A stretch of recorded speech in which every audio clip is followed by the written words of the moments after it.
I've heard. Truly bothersome business. No, I do not foresee a problem on that front. The main concern is Roaille. There is no telling what the brute might do. Have the blades watch him in the flames day and night.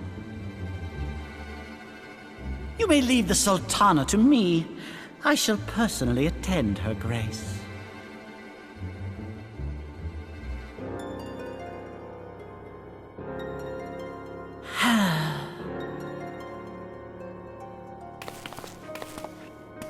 Sever one of the East Aldenard trade routes. That ought to keep Lolorito occupied for a while.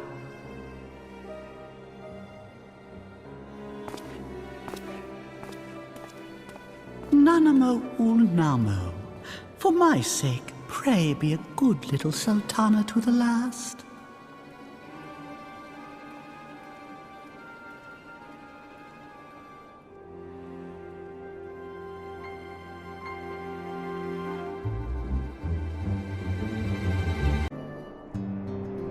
Welcome back, my friend. I have already received word from Alfino. To think that Flame Marshal Roaille was the Garlean agent. I know not what to say. Together with Roaille, Eline lent us much-needed aid at the time of our Order's founding.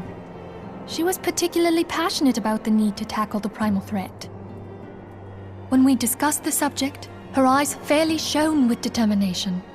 Whatever else she may have been, I choose to believe that it was her true self with whom I spoke then. But now is not the time to dwell on such matters.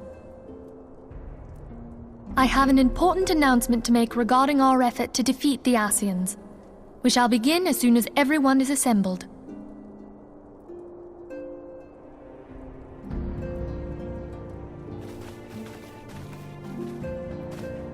My thanks for coming, friends.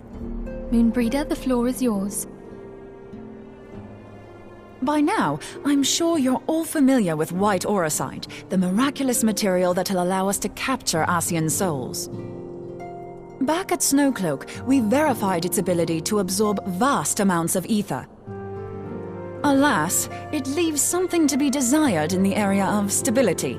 The stone can only store ether for a short while before expelling its contents.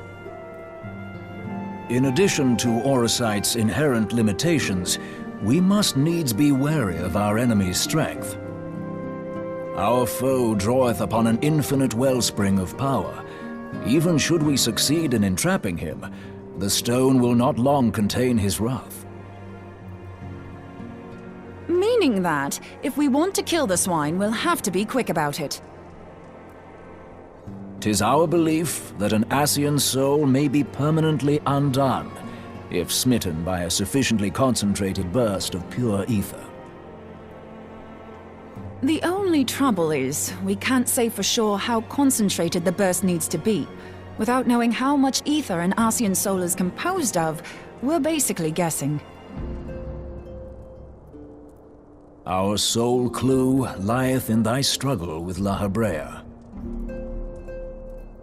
During that encounter, Heidelin bid you forge what she called a Blade of Light, a weapon which took the form of a luminous stream of energy.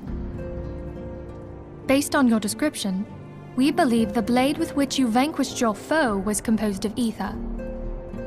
Admittedly, your victory proved ephemeral, as La Habrea was able to use a crystal of darkness to flee into the space that lies between our world and the void. The fact remains, however, that Heidelin placed the means to destroy the Ascians in your hands. Be that as it may, it would be unwise to assume that she will do the same when we next encounter such a foe. Quite so, my lady. We must needs find the means to forge our own blade of ether, one to equal that which Heidelin did benevolently bestow upon her champion. That is all well and good, but it seems to me that producing such a blade will require a prodigious quantity of ether. Whence will it come, pray tell? Oh, what if we had 2 pieces of white auricite? One to trap the Ascian, and the other to store the ether for the blade. Oh, nice try. But it's as I said, the stone won't hold ether for any length of time. We'd still need to collect the stuff there and then, sorry to say. And therein lies the rub. Finding a way to create the blade whenever and wherever we choose. It would seem more research is in order. I'm going to linger a while, perform a few more tests on the Aurosite. And I could do with some help. Urianger, why don't you lend me a hand? Mine apologies, but I am required at the Waking Sands. Lady Minfilia hath given me sole charge of the premises. 'Twould be unseemly to leave them unattended. Sole charge, you say? So you're basically alone there, then? Well, that settles it. I'll just have to come to you.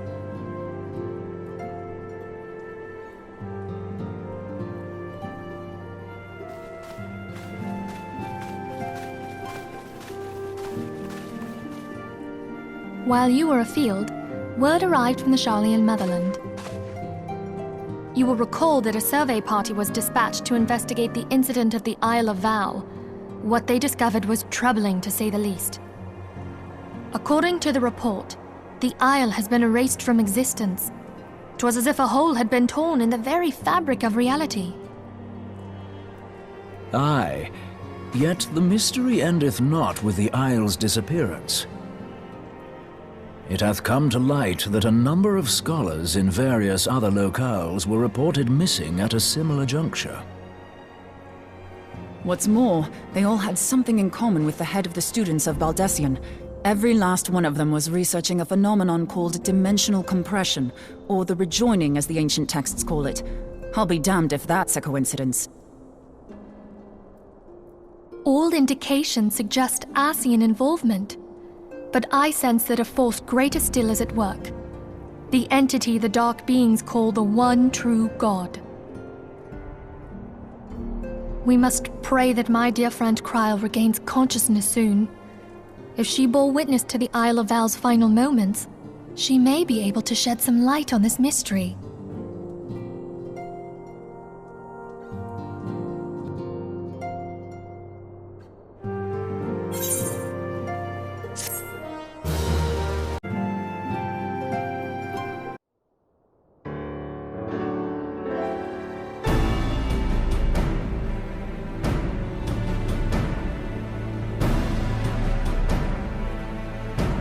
Following the calamity, the forces of the 14th Imperial Legion entrenched themselves in strategic locations across Eorzea. So swiftly did they accomplish this, it was suspected that they had received help. To think that it came from Roaille, my right hand. There is more. We have reason to believe that Roaille didn't deal exclusively with the 14th. She also answered to a higher authority in Garlemald. But this higher authority could not have been the Emperor. By consenting to the Media Project, Solus Zos Galvus showed himself to be more concerned about preventing the spread of primal influence than claiming Eorzea for the Empire. He would happily have seen the lot reduced to ash. We believe a number of high-ranking figures within the royal household were against the decision, but that they knew better than to oppose the Emperor openly. Of course, this didn't prevent them from making clandestine provisions, in which Roaille played a part. Alas, these provisions did not prevent Dalamud from falling, and the ensuing chaos changed the face of the realm forever. Yet Eorzea survived. To all intents and purposes, the Meteor Project had failed, and the Empire was left to rue its lack of a decisive means to eliminate the primals. Until, that is, it stumbled upon the Ultima weapon. Even before the accursed thing was dug up, it seemed to me the 14th had the might to overwhelm our weakened armies. Yet they chose to hide behind their walls. Why? The Black Wolf was wary of making the denizens of Eorzea desperate, lest more primals emerge to bleed the land. The discovery of the Ultima weapon, however, emboldened him to resume his war of conquest in earnest. But there was one in Garlemald who believed that Van Belsar's actions were premature. One who stood higher in the Imperial Army's chain of command. He ordered the Legatus to halt his advance, only to find that the Black Wolf had slipped its leash, and that the 14th now acted alone. In a bid to bring Van Belsar to heel, he used the agent he had planted in Ul'dah prior to the Calamity to undermine the Legion's efforts. A man who outranks Van Belsar, yet opposed the late Emperor's decision to annihilate Eorzea. This could only be the former High Legatus of the Garlean army, now known as Emperor Varus Zos Galvus. So he was Huayu's true master. But one of several in actual fact. We've learned that even as Huayu served the Empire's interests, she sold Imperial secrets to a certain faction in Eorzea. In so doing, she helped to maintain the status quo, thus prolonging the conflict. Considering who stands to profit from war, it isn't hard to imagine who her other masters were. 7 hells! You mean to say that she was a double agent? Triple, if you consider her services to Van Belsar and the new Emperor as separate. As neatly as these pieces seem to fit, one aspect of the puzzle remains unclear to me. By whose will was the Marshal feeding intelligence to the heretics? And try as I might, I fail to see how aiding their cause would profit either her Imperial or Monetarist masters. Could it be that another hand is at work here? If so, Huayu must be made to reveal whose it is.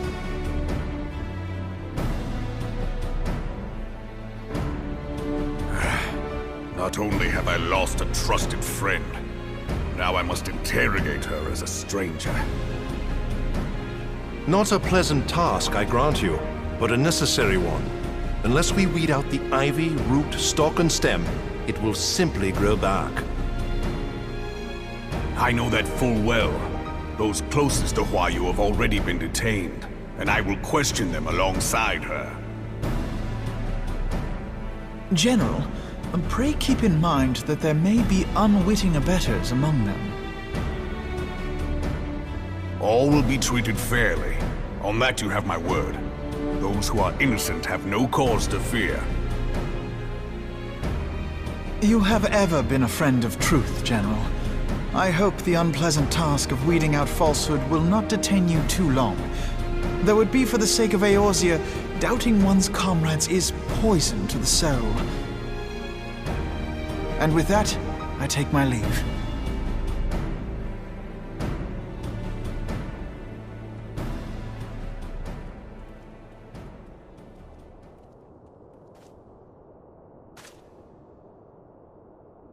All these years, I've been made to dance to their tune. How could you, Huayu? How could you side with them? Those cankers who take from this land and give naught in return, who use their power to disempower and grow fat while the people starve. I know you can hear me, monetarist scum! Your crimes will not go unpunished! Today I will purge this land of your sickness! Before the eyes of the 12, I swear it!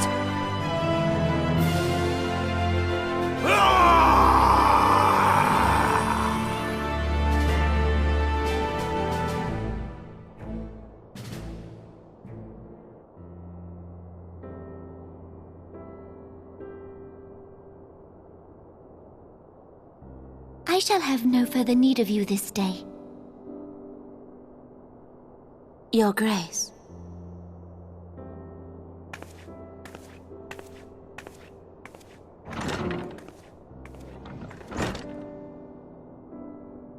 I fear that not even mine own chambers shall remain private for long. has the situation grown so grim?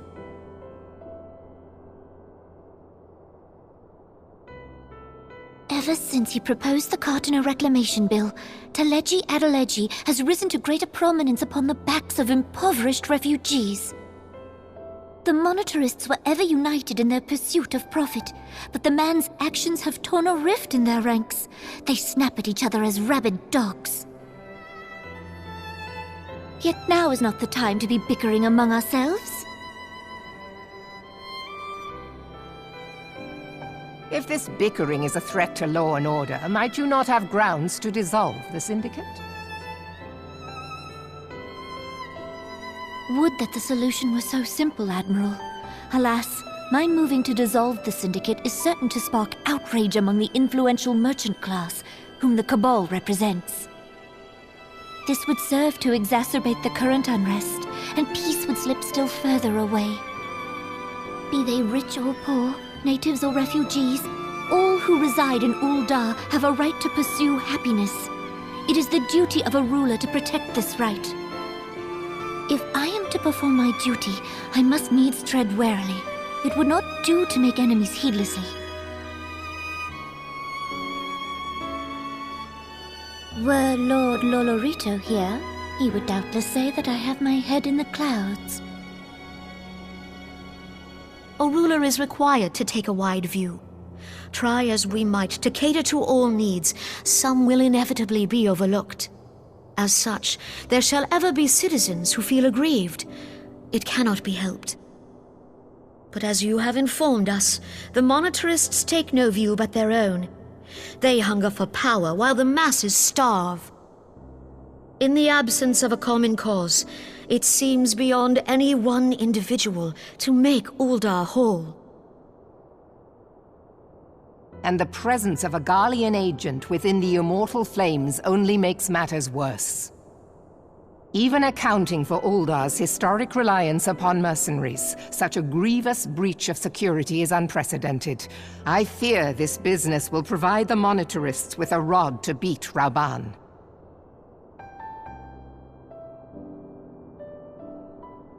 Eorzea can ill afford for the Immortal Flames to be dampened now. Ere long, the Garleans will turn their ravenous gaze toward our lands once more. If we are to resist their might, our nations must stand together. Yet for this to happen, our nations must be whole. Cannot be done to improve the situation in Ul'dah.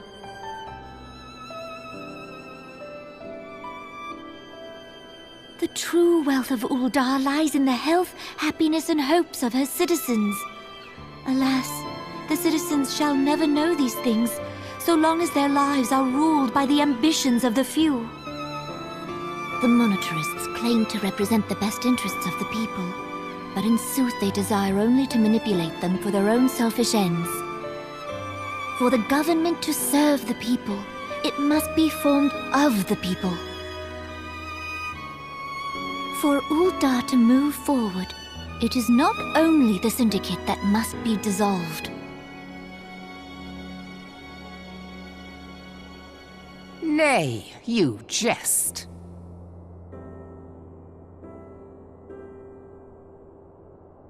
My friends, it was for no other reason than to make known to you mine intent that I requested your presence here. When I make my declaration to the people, chaos shall inevitably ensue. As the last monarch in the line of Ul, I make unto you this request. Help Rauban to preserve order and protect the people. Forsake them, and you forsake yourselves.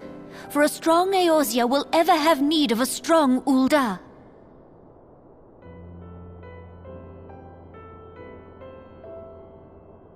Your Grace, are you certain of this? There is no other way. When the time is ripe, the nation shall become a true republic. Both royalists and monetarists shall cease to be. Ul'dah will no longer belong to kings or queens or merchant princes, but to her people.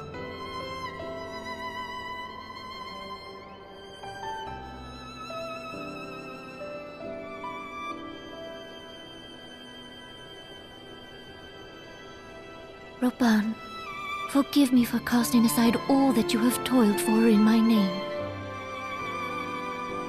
Beyond this gesture, I am powerless to help my subjects.